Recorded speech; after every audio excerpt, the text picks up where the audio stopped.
இறைவன் திருக்கல்யாணம் செய்து கொண்டது. பல கடவுள்கள் திருக்கல்யாணம் செய்து கொண்ட மாதம் இந்த பௌர்ணமி பங்குனி உத்திரம். புரியுதுங்களா? அதனால அதுலயும் முக்கியமா பாத்தீங்கன்னா முருகப்பெருமான் தேவயானியை மணந்த தினம். தேவயானி எப்படின்னா ரொம்ப சென்சிட்டிவ் பர்சன். இப்ப திருப்பரங்குன்றத்துல பாத்தீங்கன்னா இந்த பங்குனி உத்திரத்தன்னைக்கு திருக்கல்யாணம் நடக்கும்.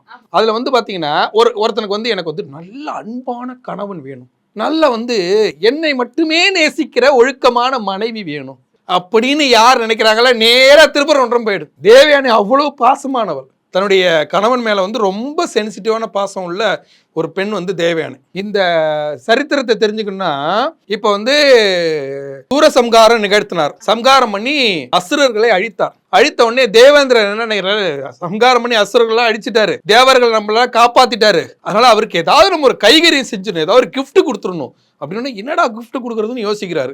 இவர்கிட்ட கொடுக்கறதுக்கு அவ்வளவு பெரிய கிஃப்ட் ஒண்ணுமே இல்லை. என்னன்னு யோசிச்சு டக்குன்னு என்ன பண்ணாரு, தன்னுடைய மகளாக வளர்க்கப்படக்கூடிய தேவனை மனமுடிச்சு கொடுத்துறாரு. அந்த மனமுடிச்சு கொடுத்த தினம் தான் இந்த பங்குனி உத்திர நாள். குறைந்த விலை, நிறைந்த தரம், தங்கள் தேவைகள் அனைத்தும் ஒரே இடத்தில். ஜெயச்சந்திரன்.